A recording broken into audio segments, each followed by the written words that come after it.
Good evening, ladies and gentlemen, and welcome to another edition of What's Happening. My name is George Binns, and I'm here with my co-host, Gail Burke. And we have as our guests tonight the two contenders for the District 5 seat on the Governor's Council. The incumbent at my right, Eileen Duff. Eileen Duff. I can't even read my own writing.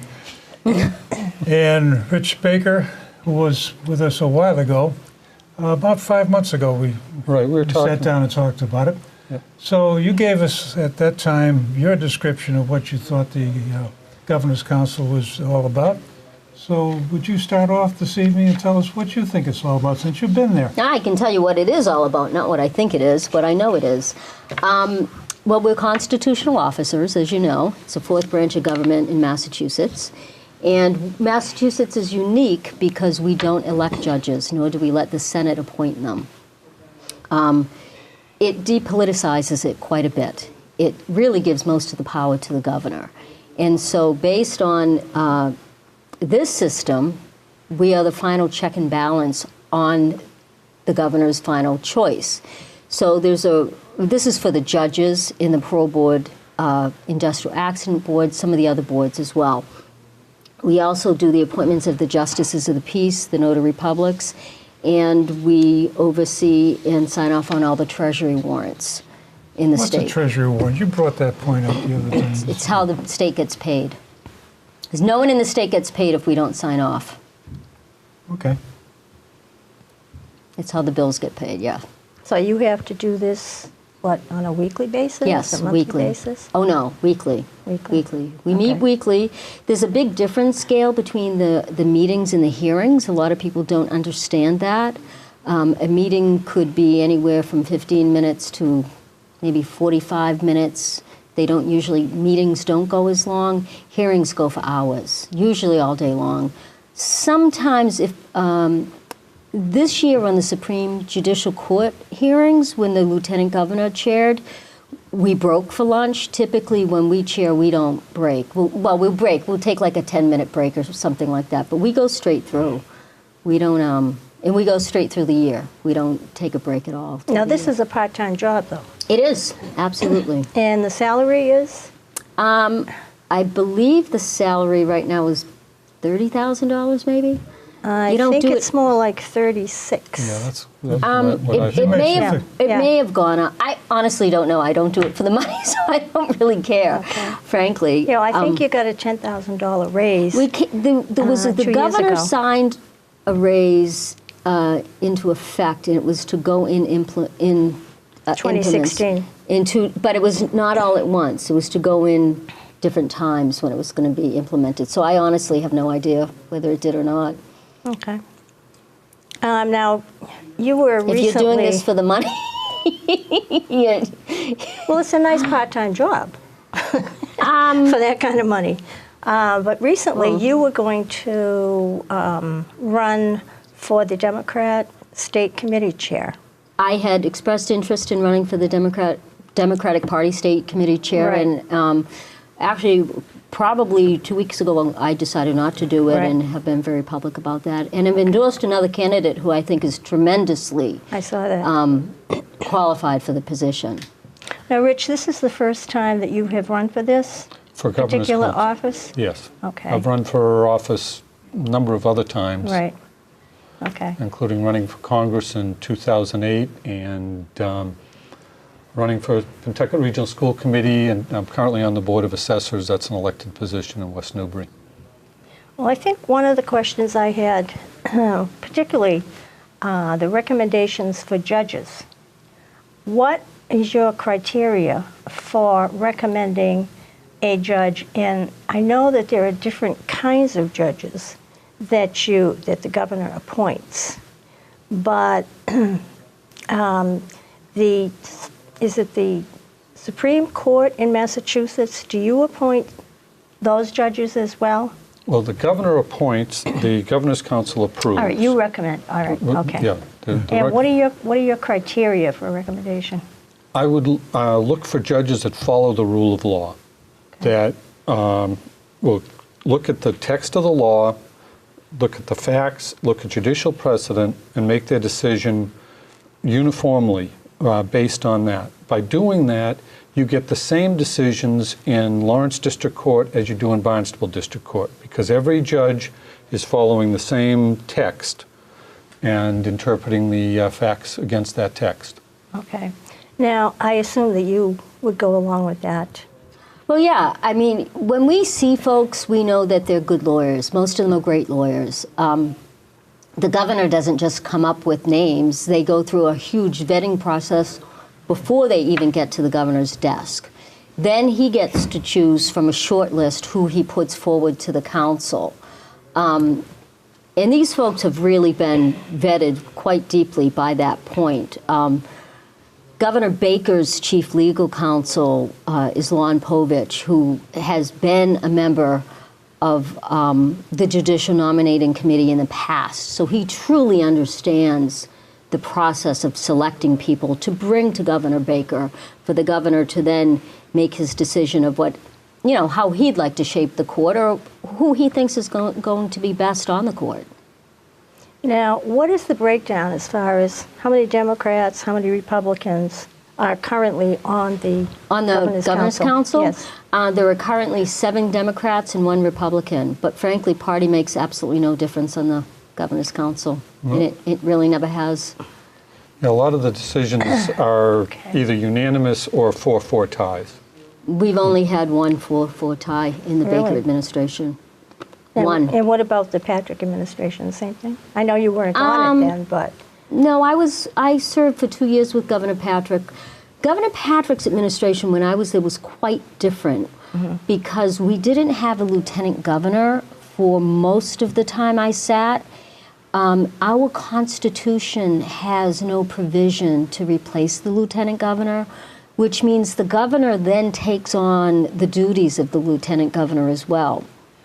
So when it comes to and some people don't think the lieutenant governor does anything, but let me tell you, the lieutenant governor does a lot.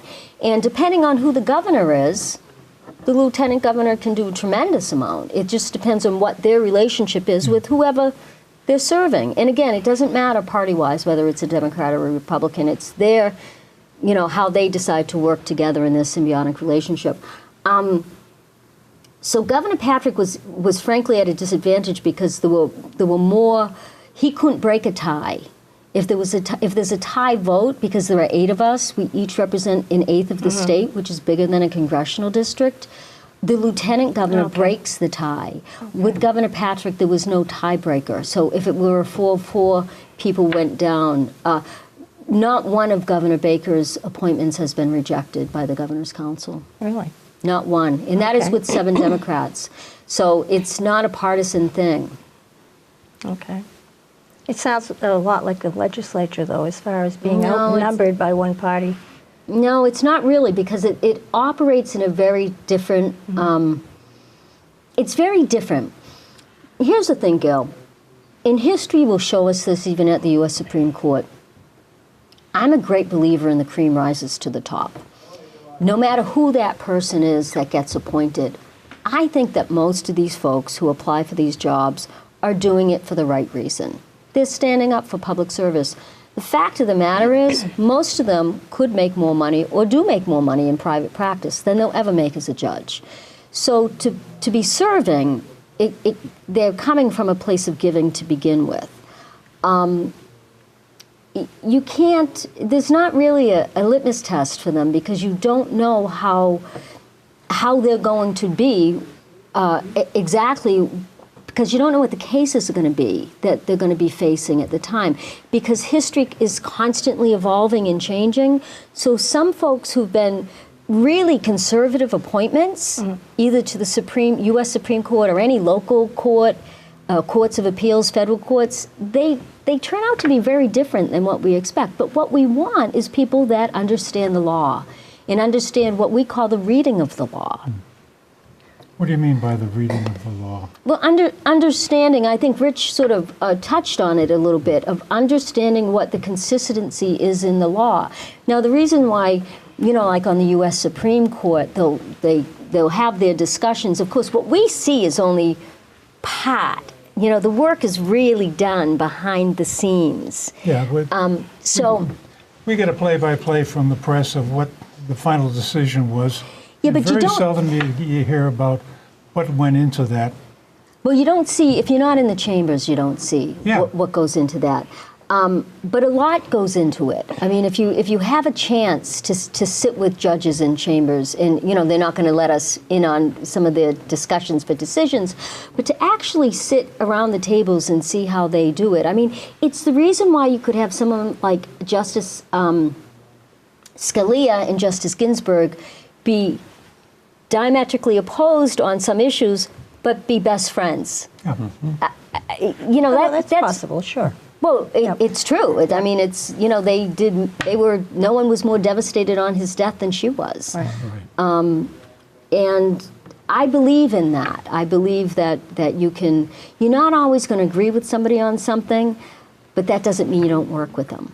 You continue to work. But the governor's council really isn't like the Senate or the legislature, because at the end of the day, the governor really holds almost all the power.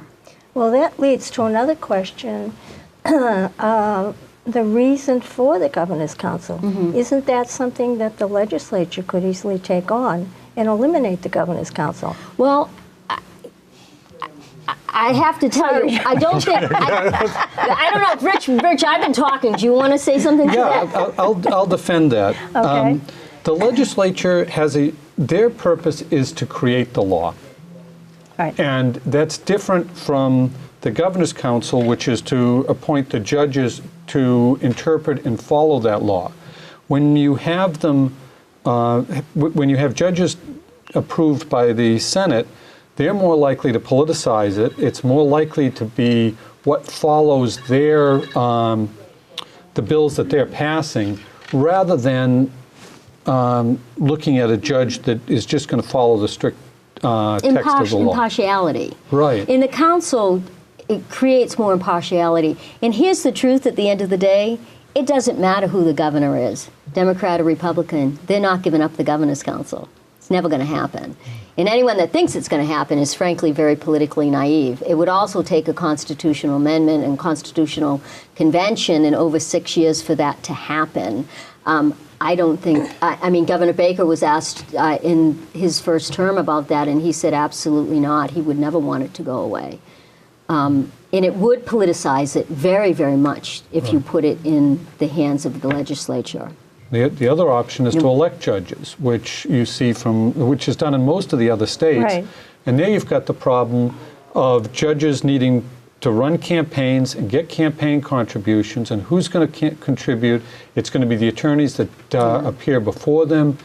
Having the representative form of selection of judges, as we do with the governor's council, is the best structure, in my mind, in the country. We've seen enough free-for-alls in the Senate over Exactly. who's going to be the next Supreme Court judge, who's going to be the head of the Supreme Court. They've been messy. The one thing, though, I noticed recently, 3 judges were just proposed for higher courts. For the state Supreme Court? State Supreme Court. 2 out of 3 went through smoothly. The third one seemed to be a little controversial.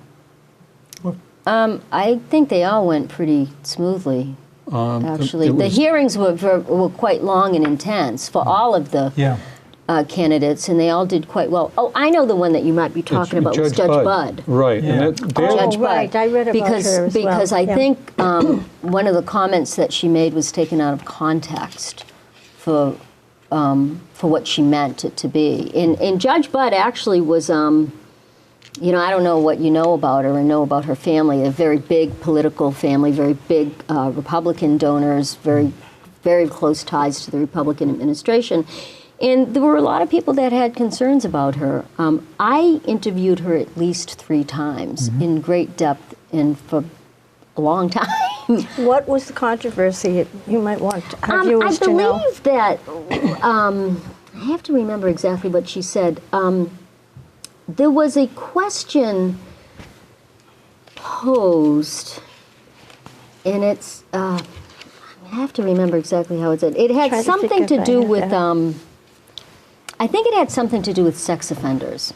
Oh, it was And the what sex offender registry. What I think she That's said what it was, there are people on the registry that don't belong in the Yeah. registry. And it was in the context of what the of the rest of the question that had been proposed was. And here's the part that people didn't hear and don't understand about that. And I use high schools as an example sometimes, if kids are at a high school football game and Friday night and maybe they've had a couple of beers or whatever, and they go off into a corner to relieve themselves or go onto the bleachers, if the police come along and arrest them, they end up in the sex offender registry for life. They're registered sex offenders. Well, I think Shauna O'Connell from the South Shore took offense at that. She did take offense to it, and she wasn't at the hearing either. She wanted... Nor was any of her staff, Gail. She wanted to be sure that particularly children are protected from sex offenders.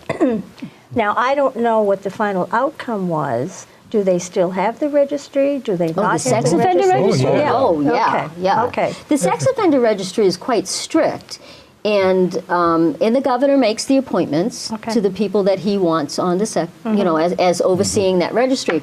But I think to the judge's point, what she was trying to say, and maybe didn't say it in the best way, is there are people who do things, particularly younger people, who may do something like that and don't ever think that it could happen. that gets you on the sex offender registry for life. Yeah. And you go try to get a job. You be a young man, because it's usually young men.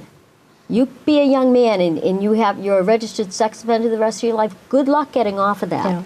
Yeah. And that was the context in what she was really trying to say. Listen, no one wants more than any of us to protect children. They are our most precious natural resource. Well, it sounds as though that the legislature has to make some changes so that that doesn't happen.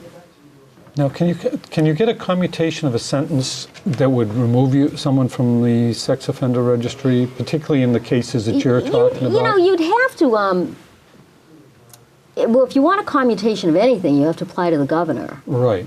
A commutation or a pardon. And there's, in 19 years now, there's only been four pardons and one commutation issued, and that was in the last term of Governor Patrick in his very last weeks.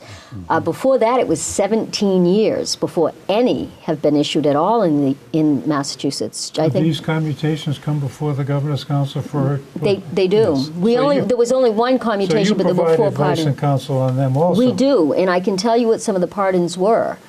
One of the pardons was for a young man who, I think he was 16 years old. He admittedly said, I was an angry young man. His parents had split up, and he just went down the wrong path and started hanging out with the kid, and they were casing houses to do breaking and entering to grab and go and sell it. Well, he broke into a house in Plum Island. He stole a pair of binoculars, and he got caught. He actually ended up turning himself into the cops. And now the kid, it was his word against somebody else's, and he told the truth. He went to jail. He finished high school in jail, got his GED. His sentence was quite long. Breaking and entering is considered quite a serious crime. Got his undergraduate degree. He can't get a job. Couldn't get a job. No, he's a felon. He's a convicted felon. A felon, but he's not on the sex offender registry. No, we're talking about pardons and commutations, though. Okay. But at this point, he's finished doing his time. Yep. But he still has that on his record. That's and right. Anytime someone does a query, it shows up. And no one would hire him, so he applied for a pardon. The fascinating thing about his case was the person whose house he broke into happens to be a law professor. She taught at Dartmouth, and now she teaches in New York. She drove 6 hours to testify on his behalf. She'd never met him in her life, but she'd followed his case. Yeah. This is a common problem. It usually comes up on the no-fly list every time they want to talk about gun registration or something like that. But there's all sorts of these lists that people get put on for apparently good and valid reasons when they're put on them, but it's never reviewed again. Well, there are, There are some real bad people out there, George. Oh, yeah, I mean, some we don't, people- Right. we And don't you wanna kid make sure they're- we don't kid ourselves about that. You know, most of the people No, on that but- sex offender list are on there because they did something really not so good. Yeah. But to your point, is young men like him, and then there was another young man who, well, he wasn't young anymore. Some of the others, there was a fellow who was in his 60s, and he wanted to go hunting with his grandson. He couldn't get a gun license because of a traffic violation he got. It was a stupid thing he had done when he was 16. He got a couple of things, one after another, and got thrown in jail. But that seems like that should be fairly easy to remedy. It's not. I know it isn't. I mean, should you have be. to go and get a lawyer and go through the whole kit and caboodle, and that seems ridiculous. But and this is something more for the legislature to Right. deal with. Yeah. The governor's Yeah, council just looks at the commutation or the pardon Right. and makes Yeah, the decision. when it comes to Okay. that extent, that it has to go Right. before Yeah. the You know- governor for a signature, that you guys get Yeah. to say, yeah. Well, when the governor brings, they have to apply, and they have to be approved by the parole board, and then the governor, Well, you appoint the parole. and then the governor You review reviews the them, parole board. and then it comes back to us. So we're really, again, the last step in the vetting. But I'll tell you another fella who, because I think all four of those pardons were men. The other one was again, he was probably 58 at this point. And when he was a teenager, he had some pot in high school, and he sold a couple of joints to a kid. Well, another student turned him in, and he went to jail. He went to jail for selling drugs in a school zone. He was the very first person ever in Massachusetts prosecuted under that law. He could not get a job. He finally got a job working for a nonprofit school as a bus driver. The school ended up going under. He got cancer. He couldn't survive. Actually, it had a partial amputation of one of his limbs. His family was decimated financially. I mean, he's 40 years ago for something that he Yeah. did, and it was dumb. I mean, we're not saying it wasn't dumb, but at what point does the punishment stop? Well, and things do change. Yeah, at one point does it stop? I mean, when you're a kid, especially young men, sorry, Nope. have a habit of getting themselves into trouble sometimes. Sometimes for very minor things, but if they get arrested, it can and, follow you. Yeah. In the fella, I'll Exactly. never forget the fella who wanted the hunting license. One of the things he said was, I was so embarrassed, I didn't want to tell my grandkids why. Yeah. I didn't want to tell them why I couldn't get the Sure. license. Well, one of the other questions I have, and you might know something about this as well, we hear a lot of legislating from the bench, these activist judges. And I know in Massachusetts, we've had particularly one judge, it was the Gay Marriage Act that passed. And it was one judge that passed it.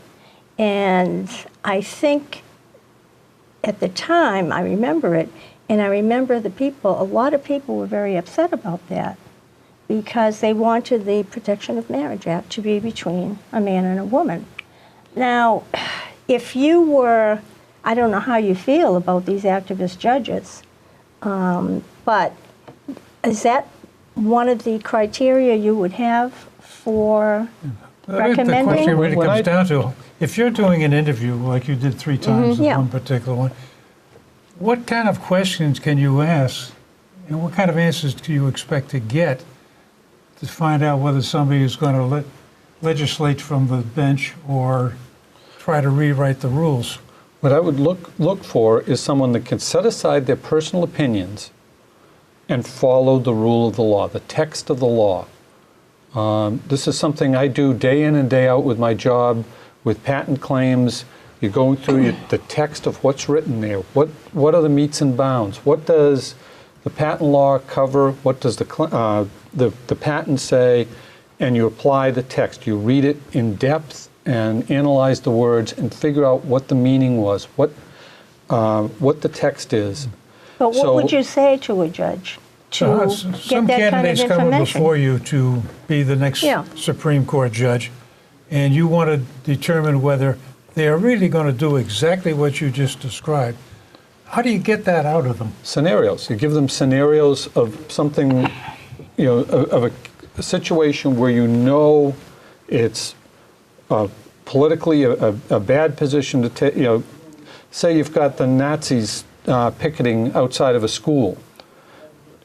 Okay, the Constitution says people have a right to free speech. Even though the defendant may be deplorable, and this is the type of scenario you put to see, can they set aside what they think about the person and instead apply the law as it is written? And how about you? Eileen, how would you deal with it? And I have to tell you, what you brought up is really interesting because Judge Marshall wrote that decision, and she was a Romney appointment. And this is to my point that you won't know what a judge will do. Now, but she didn't make the decision by herself. That was a majority decision of the court. She also said, if you bring a case to me, I will make sure the ruling comes this way. I don't ever recall hearing her say that, but maybe you feel that way, and maybe she did. But I can tell you that no one judge on the state Supreme Court or on the U.S. Supreme Court determines what the outcome is going to be. This is when they sit around and they talk about what it will be and how they come to that consensus. But I think that's what I was trying to say is you don't always know, George, to your point, what they're going to do when they get there. And people will change, too. And they change and they evolve, but here's the other thing. And this came up, some of the counselors, I wasn't offended by this because I worked in D.C. and I vetted people in D.C., so I understood how the process worked. But some people on the council were very offended that Governor Baker had done mock hearings for these people ahead of time. So they actually had a hearing, and they had different people play the different counselors, because in study, if there was a pattern of what, some people have patterns of what they ask. Yeah. And so they knew what the questions were going to be, and they knew what the answers were going to be. So to your point, sometimes you don't know. Yeah. And that's the tricky bit, is you don't know. Well, that's when the fun begins, because once you find out they've been practicing, then you change the game on them, and then you get totally lost. Well, I don't tend to ask the same questions all the time, so. I'm sorry, but Yeah. we're going to have to end it there. I'd like to give you each 30 seconds to finish up and give us a little synopsis of Why you should be elected to that position. Thank you, Why I should be George. reelected? Yeah. I should be reelected because I love doing this job. I've done a great job at it. I've done things that have never been done by a governor's council before. I've brought hearings into the district. It's the first time it's ever happened. I have helped people, constituents who've reached out for issues that were unprecedented and helped them resolve them through the governor's office. I've set up the first rules committee of the governor's council. Okay. I'm in my district all the time. I have a very high profile, and I love the work that I do. Okay, Rich? Well, I'm 30 seconds. 30 seconds. You want a governor's council who will make sure that the judges follow the rule of law, that are fair, respectful, and tough on criminals. And you need someone that understands the judicial system. While I'm not a lawyer, I work with the law day in and day out with the patent system, with the federal courts. I've been in judges' chambers when he's knocking heads together to get patent cases settled. And I have the experience to, as a businessman and as an engineering manager early in my career, to interview people. And I'm clearly the most qualified person to take this position. One last question before we what is District 5? District 5 consists of 5 Senate districts, 5 state Senate districts. And I can tell you the senators if you Wrap want. them off. You got 30 seconds. Okay, We don't have any more time. I'm sorry. Okay. Our time is up. I want to thank you both for, It's a pleasure. for coming. And I hope that you will Thank you. return, and good luck to both of you. Thanks. Thank you so much. Thank you, viewers, for watching, and we'll see you next time.